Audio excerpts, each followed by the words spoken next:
বন্ধুরা, তোমরা কেমন আছো? আশা করি ভালো আছো। দেখো, আজকে আমি একটা নতুন রেসিপি তৈরি করব। সেটা এগুলো গাছ তোমরা চেনো নিশ্চয়। এগুলো এগুলো চেনো। দেখো, এগুলো ডাঁটাগুলো, এগুলোকে আমরা বলি দুধ কচু।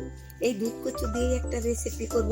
এই দুধ কচুর এই ডাঁটাগুলো দিয়ে একটা রেসিপি তৈরি করব। কিভাবে তৈরি করি পুরো ভিডিওটাই তোমরা দেখবে, সঙ্গে থেকো।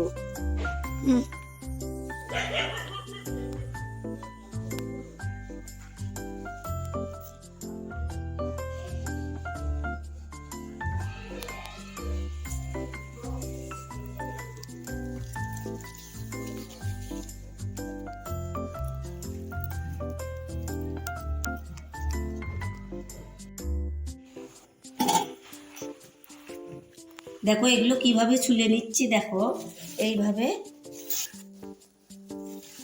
এইভাবে এগুলো ছুলে নিব, ছুলে নিব এইভাবে।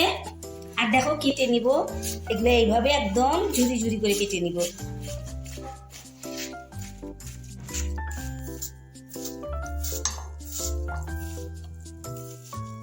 দেখো, এইভাবে কেটে নিব। এখন এখানে লবণ দিয়ে মেখে নিব। দেখো, লবণটা দিয়ে এটা মেখে নিব। মাখলে একদম জলটা বেরিয়ে পড়বে।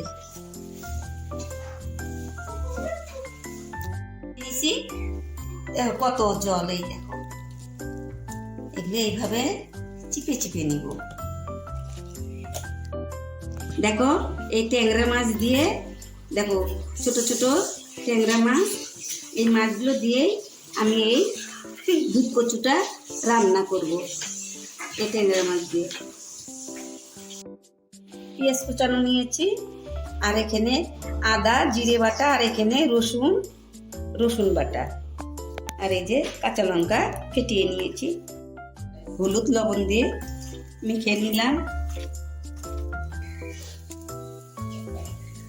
কড়াতে তেল দিয়ে নিলাম।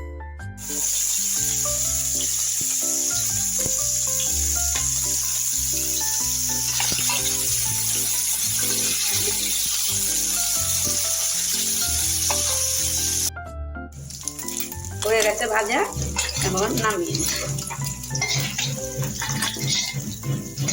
ফোড়নে দিলাম পাঁচফোড়ন, তেজপাতা দিলাম, পেঁয়াজ কুচি দিলাম।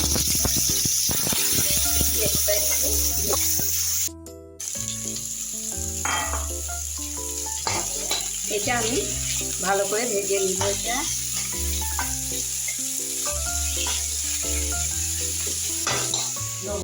মতো লবণ দিয়ে দিলাম, হলুদ গুঁড়ো দিয়ে দিলাম,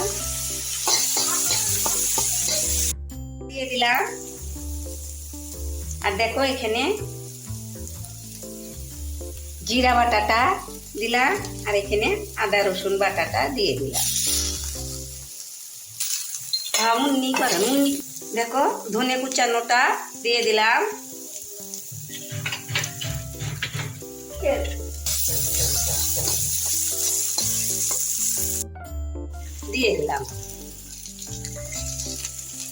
কিন্তু এইভাবে তৈরি করে খেয়ে দেখবে, এই দুধ কচু দিয়ে এইরকম করে খায় দেখবে, কি রকম মজা। খাবে আর খালি নাচবে, দেখবে এক থাল ভাত খেয়ে ফেলবে। হয়ে গেছে, এখন আমি এটা নামিয়ে নেব। দেখো কত সুন্দর হয়েছে, খাবে আর থাল চাটবে, যে আরেকটু খেলে ভালো হতো। দেখবে আবার ওই কেউ বলবে যে রাত্রেবেলার জন্য একটু রেখে দিও। কত সুন্দর।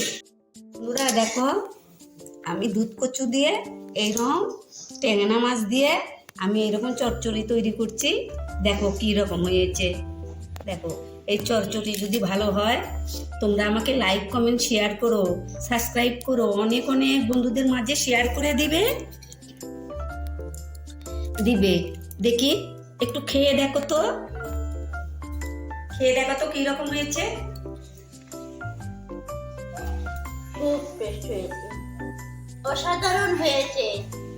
রেসিপিটা তোমাদের ভালো লাগলে তোমরা একটা লাইক কমেন্ট কমেন্ট শেয়ার করো, সাবস্ক্রাইব করো। নমস্কার বন্ধুরা, তাহলে যদি ভালো হয় তোমরা কিন্তু লাইক কমেন্ট শেয়ার করতে ভুলো না। আবার আমি নতুন ভিডিও নিয়ে তোমাদের সামনে আসব। তোমরা ভালো থেকো, সুস্থ থেকো। আগামীতে আবার দেখা হবে বন্ধু। Thank you.